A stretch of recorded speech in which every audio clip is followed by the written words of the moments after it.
It's remarkable. The Jays haven't lost a lot of games recently, and a lot of that's credit to the starting pitching, obviously, the pitching overall.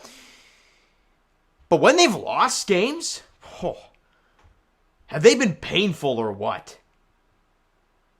Jays lose 3-2 in 10 innings to the Minnesota Twins today, and look, the reason they lost?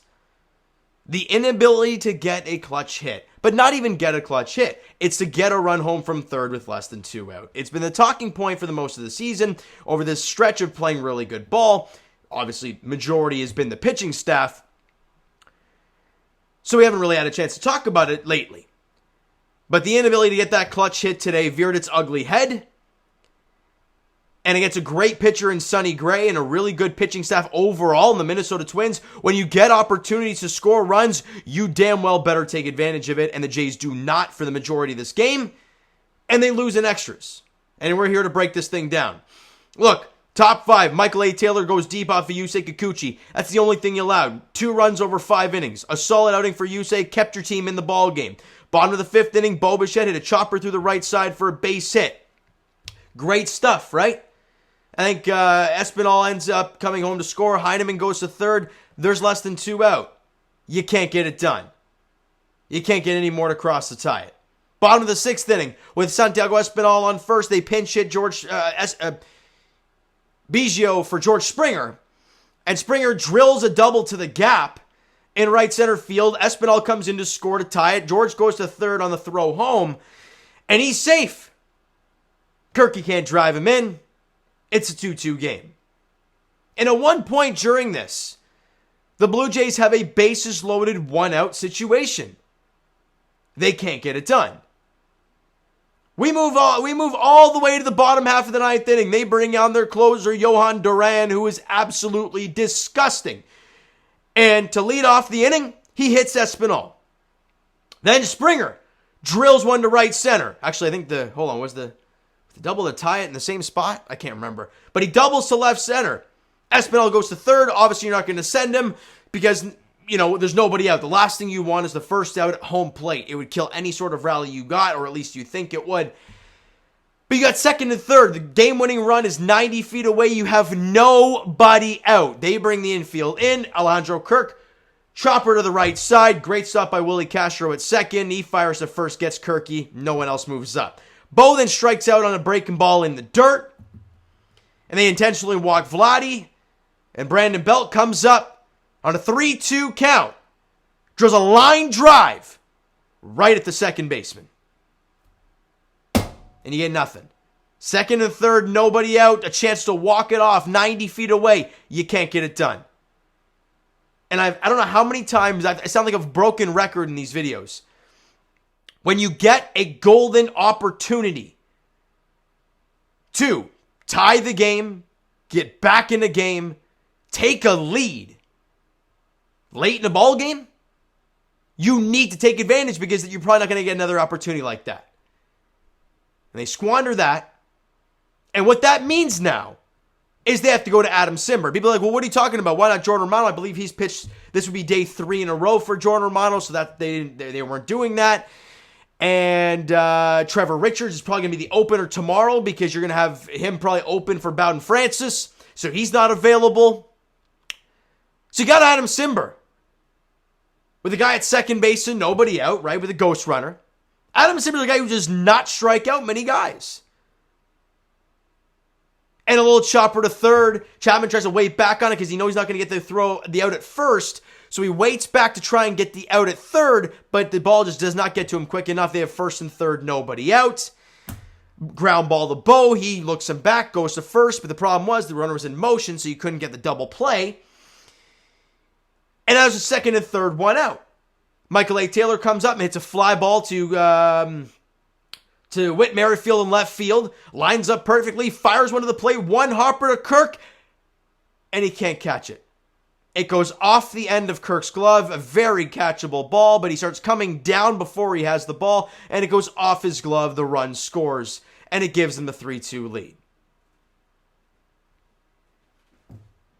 Michael A. Taylor, their number 9 hitter, drove in all 3 runs today. And in the bottom half of the 10th inning, right, Brandon Belt gets placed at second, but they bring in Kiermaier to run at least. Chapman hits a ground ball to short, the last thing you wanted to see. There's one out. Whit Merrifield then he does a really good job and then ends up walking. But again, the story of Dalton Varsho continues. You throw anything 96, 97 or above up in the zone, he's never going to hit it. That's all Duran did. 101, 10. I understand it's hard to hit 102. I understand. I'm not saying it's easy. But the book on Varsho is an elevated fastball when you can throw 101, 102. He ain't going to catch up to it, and he blows him away with 3 straight swing and misses. 101 was actually right down the middle, and he swung right through it. You missed your one pitch that you could have hit, and he just got you with elevated fastballs after that. So Varsho strikes out, and then Espinal pops up to the second baseman to end the ball game. They found a way to lose today. And it's painful. I understand. Look, they've been playing great ball. I get it. And they've run into a good pitcher, really good pitcher in Sonny Gray. I get it. But it's not about getting a big hit. Bases loaded, 1 out. Drive the ball in the outfield. Or hell, drive the ball somewhere where it's not a double play. And get a run in. Second and third, nobody out. One's gotta score. They get nothing. It's the story of the game. Yeah, it really is. It's the reason they lost this game. It's the reason they're abysmal against AL East opponents because of situations like this today, where a lot of things go wrong. Kikuchi was fine. The bullpen was fine. They all did their part, but the offense couldn't get the big hit. George Springer came off the bench and hit 2 doubles for you. He did everything he could for you, but no one could drive him in. And it sucks. With the Yankees losing today, the Jays could have ended up being tied for third in the American League East and now tied for a wild card spot at that point. Right? And you look at the Houston Astros. Looks like they're going to lose in walk-off fashion. Right? And if they end up losing, the Jays would be what? Actually, they'd be above the Astros, wouldn't they? I believe they would be above the Astros. They'd be in the second wildcard spot already if they won today. But they couldn't because of the same issues that have plagued this team for a lot of this season. Now, I understand it's one game. And they can come out tomorrow and do some good things, and a whole lot of things are going to change. But look at the pitching matchup tomorrow, guys. You have Joe Ryan going for them, who's pitched 71 innings. He's 7-3 with an ERA of 2.76. He's got 80 punch-outs in 71 innings. Dude is damn good in a whip of under 1. He's phenomenal. Who do the Jays have going out there? Trevor Richards and then Bowden Francis, and we'll see what happens after that. How confident do you feel in that? Not very confident. In a game like this where you could and should have won the game because of the opportunities, you don't get it done. And it hurts. Now, they go out there tomorrow and they win the ball game. Hey, tip of the cap, because then you have Gausman going against Varland in the finale, which pitching matchup-wise is leaning Blue Jays. But the last thing you want is to go into that finale thinking to salvage a game. You do not want to think that way. Got to figure out a way to win tomorrow, but today's tough. And I know people are going to say I'm emotional and whatnot because I'm here to break down the game that I just witnessed. And it was painful to watch. That's for damn sure. All right, so you know what, guys? That is going to do it for this one. If you enjoyed the... Actually, I didn't even look at the stats. I'll just rip through them quickly. You lost 3-2. You didn't get a whole lot of offense. How many hits did they have overall? 8 hits, 11 strikeouts. They walked 3 times.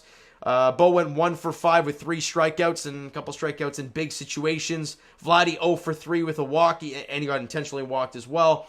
Brandon Belt 0 for 5 with a couple strikeouts. Matt Chapman 1 for 5. Merrifield 1 for 4 with a walk.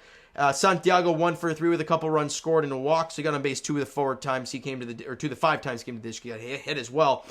And then Springer and Tyler Heineman had 2 hits. Springer House had 2 doubles off the bench, getting an RBI, and Heineman had a bunt single and a bloop single, going 2 for 2 for his day. Pitching-wise, Kikuchi, 5 innings, 4 hits, 2 runs, 4 Ks, only walked 1. I thought he was good. Made a pretty good pitch to Michael A. Taylor. He just got a hold of it. Nate Pearson did a great job through 2 innings, 2 hits, 1 K. Good job. Jimmy Garcia actually looked really good. He threw an inning and got a couple strikeouts, and that was it. Eric Swanson, I think he's pitched 3 in a row. He went an inning, no base runners and a couple strikeouts. Adam Simmer gave up a hit, technically. It was a little infield number. And allowed a run, obviously no earned run because it was the ghost runner. And then Tim Mesa got his one guy. That's all I got.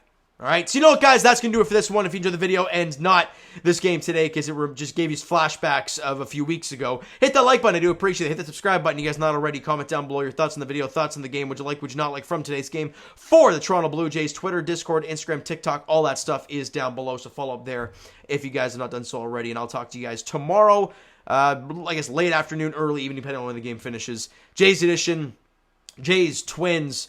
Joe Ryan goes for the Twins, and I'm guessing Trevor Richards gets the open for the Toronto Blue Jays tomorrow. 3:07 first pitch. I'm going to quickly check that. I'm pretty confident it's 3:07. Yeah, 3:07 first pitch at Rogers Center tomorrow for Game 2 of the 3-game set against the Twins. Thank you guys so much for listening and watching. I hope you enjoyed the video and not this game today. We'll talk to you guys then.